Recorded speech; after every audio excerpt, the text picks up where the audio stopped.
introduce yourself and talk about what your management role is? Sure. My name is Kevin Smith. I used to work for Canon Virginia Incorporated. I retired 3 months ago, but I was Senior Director of Advanced Manufacturing Technology. And I've been at Canon, I started at Canon in 1990 as a engineer, and then slowly worked my way up.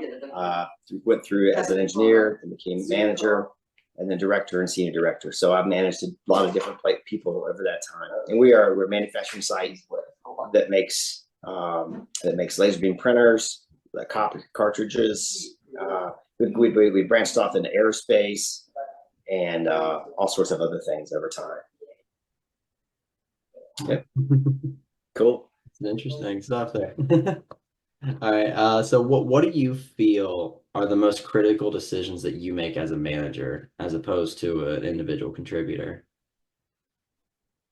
at your site? Say that again. What's the major? Like what are the most critical decisions that you make? Like the biggest effects that you have as a senior director? It's really about, kind of like the title says, is director, which is direction. So I'm always looking at the company as a whole and where I think we need to go and how I can help us get there. I work with the VPs and the president to understand where the market's headed, where our shortcomings are going to be, and then what sort of manpower, what sort of skills and technology we're going to need to get where we need to go. And then I take that information and those directions or develop a direction and objectives for my managers. And then my managers will then kind of look at their people, like give me more data and stuff, and we can come up with a good plan of how to get us ready for the future. So really, I'd say it's laying out the course, analyzing where we need to be and how to get there, and then helping my members understand how they can help. Gotcha. Yeah, setting the clear path forward. Right. So yeah, that show a lot of that difference, right, between being the manager and the director for sure. How about for setting expectations and holding accountability? So in my role, I manage a lot of hourly folks. I manage leads of hourly folks and supervisors of leads, but it's still very clear accountability and expectation setting. So how do you set expectations and accountability in a way to not discourage, but to really focus on like salaried leaders? Like it's not nearly as cut and dry, right? Because Right. it's a specific task to Right. follow. So I've always been the opposite of a micromanager, right? I have good people. I make sure I hire the right people, but then get them in the right position and really give them as much free reign as I can. And then I give them the expectations of where we need to be and how I think we need to get there. And then I expect them to come back with a plan of their own to say, hey, this is how we're going to get there. I'm short, say some electrical engineers with that can in Python programming, for instance. I need to add somebody for that or train people on that. I have them come up with very specific, measurable plans of how they're going to get their teams ready to support the objective that I've put before them. And I hold them accountable for that, right? So I don't tell them how to get there, how to hire or who to hire, but they know they need these things in place to get where we need to be. And then I hold them accountable for that. And timelines. Everything's always driven by timeline. It can't just be a one day do this. It's okay, we need to have this team ready and in place in the next 3 months. And then how are we going to get there? And then they'll come up with a plan and we look at the plan and make sure it makes sense. And then I'll let them go with their plan. And then we just have a few checkpoints along the way. But basically, I try to leave it with them to do that. Gotcha. So assigning the goal rather than the task, and then Right. having them come up with their own timeline and everything, as long as it fits within that goal, so that they have that freedom to work through it. Right. Yeah, exactly. And then those tasks, the defined tasks and timeline, we sit down and make sure that it makes sense. And then also, I generally, like I have recently in my current group, I have two managers. And then I have this meeting with both of them at the same time. I maybe meet with them individually, some for some discussions, but then we sit down the three of us and make sure everything meshes with those two managers. Because if they don't, if one's going a little bit one direction or one the other, I try to make sure they're aligned and it's going to work out with both of them as a plan. Because it's important, those two managers, because we share members sometimes across groups. Things come up and somebody, so they borrow each other's manpower sometimes. So we got to make sure that it's very in line between the two. Mm-hmm.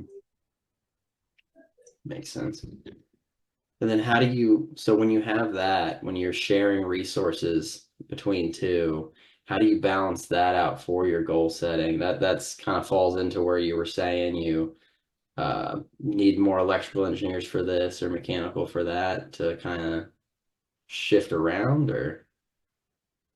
Well, I mean, it's kind of, it's priority driven. And like, we know that, say there's, even though there's multiple projects going on that we're supporting, there's usually one pinnacle project that's more important than the others. So we kind of know between ourselves what the most important ones are. So we make sure that most important one gets taken care of first with whatever it takes. And then we prioritize. And then, so sometimes some of the lower projects will pay a little penalty if we have to borrow someone. But we always, it's always for the company. Again, as a director, that's one of my biggest jobs, is to make sure that they understand the priorities. And that if something is going to fall behind, then I will bounce that off, and I would let my VPs and president know that, hey, because of this, we may be a little bit late on this project, but that's what we have to do. We're trying to find ways to not have it impact it negatively, but it could, to always keep them in light of what's going on. But it's a prioritization game. Yeah, prioritization. And also, it's very, I am completely honest, and I require my managers to be completely honest. Give me honest, true information about a timeline, about a budget, about anything like that going on. I do not need to be told something just to make me feel good. We need to know the truth at all times to know, what do we do? Because how do you plan for something, or how do you correct something if you don't have the good data in front of you? So we're very data driven to make sure that it's all completely truthful and there's no surprises around the corner.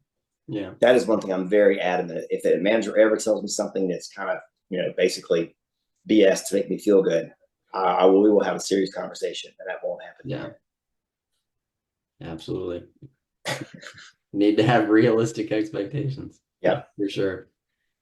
All right, so how about another thing, kind of tailoring into the salaried positions of, like, engineers are very different than a lot of other roles. mm-hmm. How do you tailor your development of leaders in those types of roles, right? Or individual contributors? Like, how do you tailor that development specifically for this person's an engineering manager, or this person's an engineer? Like, what's the difference there for your development path? So for an engineer, the development path really is getting to know a lot about understanding what their strengths are, and then what they like, right? Because you always want to make people enjoy their work. So if somebody really likes programming, and as an engineer, then you understand, hey, yeah, they're really good. Say they're really good at I don't know, say C++ or something, some PLC programming or something they're really good at. But then also, we know as a group, we're short, say in Python. Then we'll say, okay, hey, Frank, we're really short in this sort of a thing. Would you be interested in this? And we really want to find somebody that is interested in it. And hopefully, usually it's worked out pretty well. There's somebody that wants to learn what we need. And then we'll give that individual that ability. We'll send them to class. We'll pay for their stuff at night, whatever it takes to get them trained in that. And then they become a better engineer, and they help the company at the same time. That's more of an individual engineer development kind of thing. Again, it's key to understand what they enjoy and really where they want to be. Because one of the things I'm very pushy on is that when we hire somebody or anything else, I said, you have to want to be here. If you don't want to be here, if you don't want to come here every day, then I don't want you here either, right? It has to be, I want you to be happy here, and then you do a good job, and you're really you're engaged, you're fully engaged if you want to be there and you like what you're doing. As far as a manager, I think the biggest thing with the managers is they were engineers, they were individual contributors as they move up. And the transition from an individual contributor to a manager, one of the biggest things is to teach them how to allocate their work, to others. They have to back off. They can support and they can coach and help people, but getting them to give up that individual contributorship can be very difficult because they have to give their work to other members. And then I help a lot with that to help them. If I see them starting to go down that path of, oh, it's just easier if I do it myself. No. Okay, you help them and you coach them, but you don't do the work. And you keep a close eye on them because you know exactly what needs to be done and make sure that they aren't going down the wrong path. But if they're going down the right path, then just let them go and do their thing. But Yeah, that's definitely, I know personally that was one of the tougher ones for me, right? Going from an individual contributor to a leader was the delegation side, 100%. Correct. It sounds very easy. It sounds very like whenever people look at it, they say, "Oh, manager's just trying to push the work off of them," right? But it's a lot tougher than that, right? So what needs to be done, right? That's the key to management. Manager needs to know what needs to be done. And when I first started managing, when I was straight out of college, I learned very quickly, and I was accepted by I was 21 years old, and I was managing 18 people that were anywhere from 50 to 65 years old. Oh, yeah. So I had to say, okay, my job, you guys were way smarter than me at how to do all this stuff. I said, but I know what needs to be done, not how to do it. And if you establish that with your members, and that you're going to protect them, you're going to get them all the tools they need, you're going to help them, not tell them what to do, but you're going to help them and tell them what needs to be done, then you will succeed as a manager versus trying to push uphill and tell people how to do their job. That's a disaster. For sure. This is the goal. This is the timeline. You're the experts, the subject matter experts here. Tell me what we need to do. Ask lots of questions, that kind of stuff, right? Yeah, absolutely. Another thing about management that I have to teach from an engineer to becoming a manager is the fact that a lot of them, you need to understand the money and the business. Mm-hmm. You've got to start learning to understand, okay, I have a budget. Well, how does this budget really affect the company? Or so then to have a better understanding, because now this is your responsibility to handle a lot of the money and the budgets and things like that, or purchasing, or even with the finance of, okay, gosh, I want to buy this. We need to buy this capital piece of equipment because it's going to really help us. But they have to understand if we buy that capital, all that investment that's been put into that, all the tax implications that we have on that, and the depreciation that's going to hit the individual departments, can they handle that depreciation value each month, or is it going to put them in the red? So they have to understand the business side, so then they can explain to their engineers why we can or can't do something. It's important that they understand the big impacts to the company with the decisions that they make. Yeah. You need to be able to make that business case, have that understanding of cost and ROIs and all the future planning. That makes sense. So we're running low on time here. Okay. Yep. My last question might be what you just answered here, but I'd like to wrap it up with just generally, what advice would you give somebody that's starting out on their management path? And if that's the answer you just gave, then that's pretty close. Yeah, somebody just starting on the management, I would say, again, always look at the big picture and see how you and your group can help reach the ultimate goals of the company. What can you do? Maybe something different than they're doing today, and it's new ideas. That's always really good. You're always looking for new ideas from new managers. And not just the goal of this is where we need to be right now, but what is the ultimate goal of the company? Right.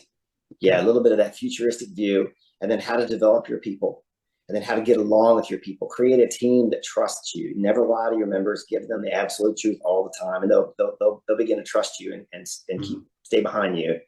And if so you've got that, and again, understanding the company's finances and those sorts of things. And as a manager, I think if you want to move up within the company, you kind of need to be near the money.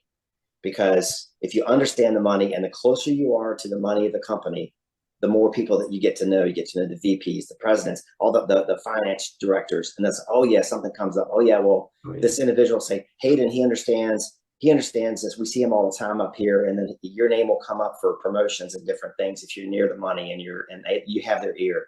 And I think that's a valuable piece, and you can accomplish a lot within the company that way. True.